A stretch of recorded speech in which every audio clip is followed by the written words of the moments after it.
We're going to start our drawing process by transferring an image onto the plate.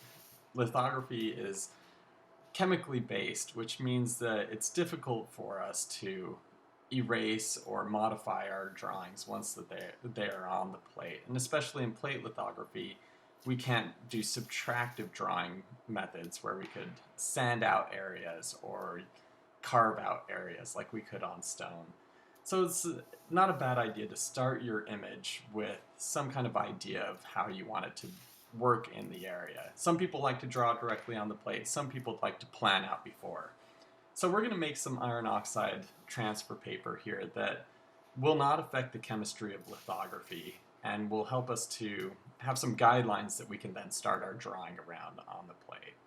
So we're going to use red iron oxide. It will be in the shop. It's chemically neutral for our process here, and you can see I've taped down a backing sheet of newsprint, and then I taped a piece of newsprint on top of that, and for the one on top I've taped all around the borders because I want a clean edge around my transfer paper. I'm going to take the iron oxide and decant it into another container just for ease of use here, and pour a little bit onto my newsprint that will become my transfer paper. And then with a felt pad here, or with a shop towel or paper towel, whatever you have, just massage that into the surface of the newsprint. Here I'm using newsprint. A better choice would be tracing paper, which is a little bit thinner and will give you a better line, a sharper, more detailed line for your drawing. If you have a really detailed image, that might help you out. So I'm just going to work the iron oxide into the whole surface of the paper that I have taped down here and try and get a nice even layer across the surface. And you'll see it's going to change into a nice rich orangish red color. Rust essentially is what iron oxide is, so it'll be a nice rusty color here. Now there are a few ways to make transfer paper. This is the easiest and quickest way to do it.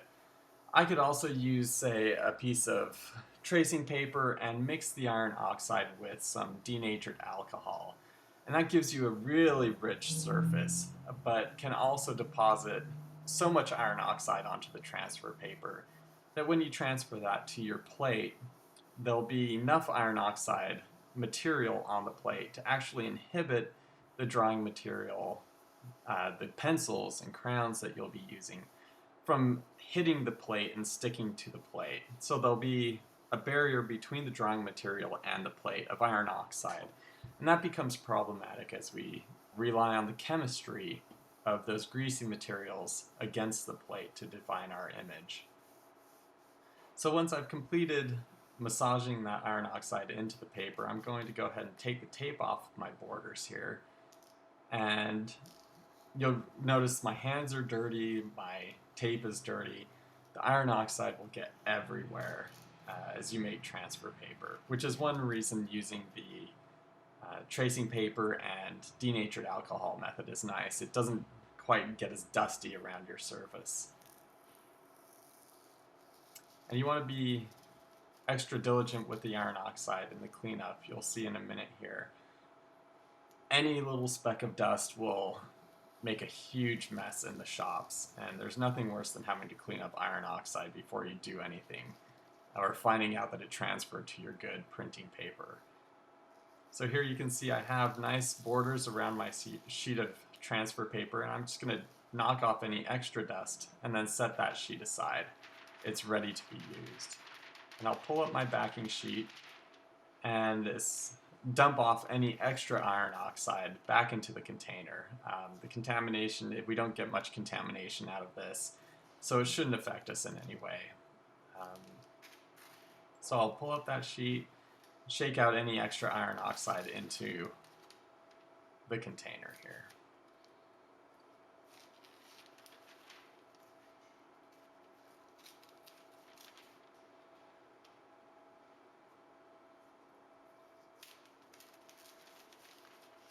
Now you'll see around where my paper, my backing sheet was, there's a fair amount of iron oxide dust. Doesn't look like much, but as soon as you hit it, it will make a huge mess. It doesn't take much. So instead of making you watch me clean all this up, you'll see how dirty it can get even though it looks like nothing's there. So make sure you clean up your station really well. Here I'm just using a sponge and water. Some Comet might not hurt either in the mixture, but you'll have to do it over and over and over to really get up all of that material.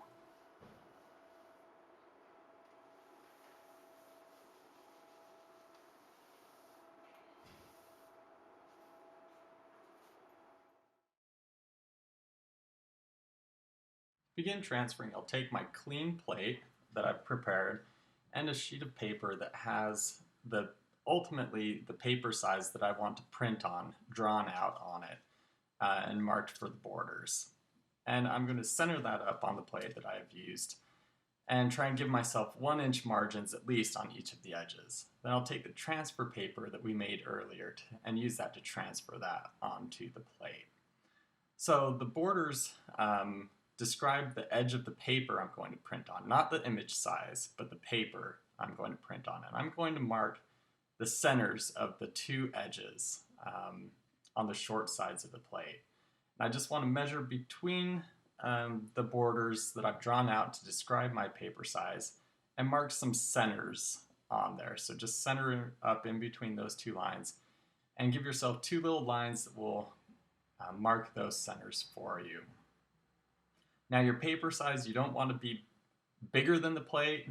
You need at least 1-inch border between your paper and the plate edge for good printing, and that will just make your life easier. So here I'm marking the centers of that paper size on my little newsprint template. So I have my page size and the centers marked at this point. So now I'm going to take that and I'm going to transfer those borders onto the plate. So I want to center up my page, get it in the right spot on the plate, make sure I have enough room around the borders, and then I'll lightly tape it in place on one edge. And you don't want to press down too hard here.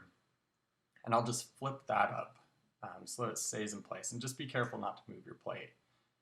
Then I'll put the transfer paper face down onto the plate and then flip my drawing or my registration marks back over and smooth it out. It's really important you smooth that down so that everything will be in the right spot. So smooth it down really well. And then you're going to transfer all of those marks onto the plate.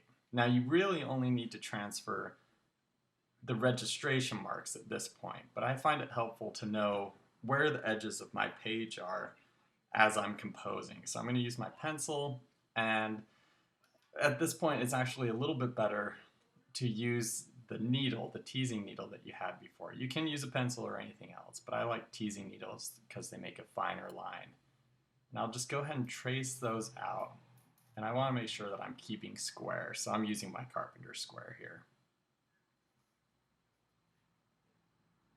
So your paper size can be really any size that you choose. You're not limited to the paper that you buy. You can tear that down as you need. You just need to make sure that it's smaller than your plate at this point to keep printing easier for you. You'll be printing at BYU Idaho on intaglio presses, so it's not critical, but to keep your edition clean, it's still actually really important to do this. So I'll transfer all of my paper marks for the paper border onto the plate. And I'm not pressing incredibly hard to transfer those lines down. If I was with this needle, I'd tear through the paper. So you can tell I'm using a fairly light mark, again, because we don't want too much of that iron oxide on the plate, just enough to see it so that we can plan around it. And then I'm going to transfer the two lines that I marked out for the centers.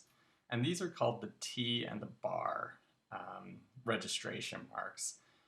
And I'll tell you more about that when we get to preparing our paper and printing.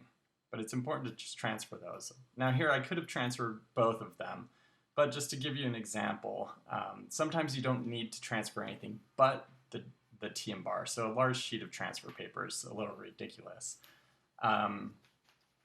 So I also sometimes, if I just need to transfer those marks, we'll use a smaller piece of transfer paper that I've made. just enough to transfer those marks down. So when I transfer my marks, I'll use a ruler so I make sure that I get it straight. Put it right on there and transfer that mark. Again, not using a lot of pressure, but just enough so that I'll be able to see.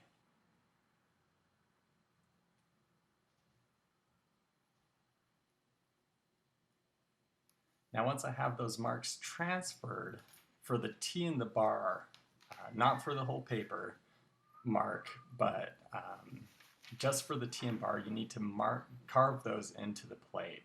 And carve is the wrong word. You just want to put a small score with your knife on the plate so that it shines a little bit, and you can see that mark later when these other guidelines will disappear. So a small incision there, again, not much pressure, just enough so that you can see it more than you can feel it.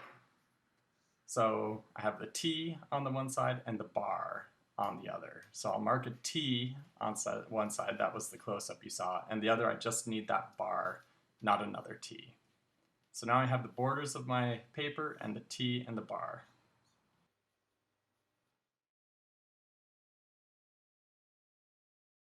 Now transferring the drawing is going to be very similar to transferring the marks for the edge of your page and the registration. And it can be all done at the same time, actually, if you plan enough in advance. If not, then it's fine to do them separately as long as you keep things in register. Now the important thing to remember is, one, not to get too much of the red iron oxide transferred onto the plate. It should be a pretty faint line, enough for you to see, but not the same chroma or density as it is on the paper. If it's that bright, then you have too much iron oxide, and it will probably print that line when you go to print your edition later. So you want a thin line that's easily overcome by the chemistry. And you'll notice here, I have a very simple drawing that I'm transferring. It's difficult to try and transfer, say, a fully rendered drawing, tones and values and everything. I'm trying to limit this to outlines or contours of the objects. Again, because I'm not transferring the drawing per se, but giving myself guidelines for following that and making a drawing on the plate. Lithography is sometimes thought of as a reproductive medium, but the best lithographs usually happen when the artist approaches the drawing new on the drawing element, on the plate or the stone. So don't transfer those values. Let that happen on the plate naturally and develop it on the plate. And that way you'll respond better to the materials instead of trying to reproduce something. Now here you can see I have faint transfer lines, and that's perfect.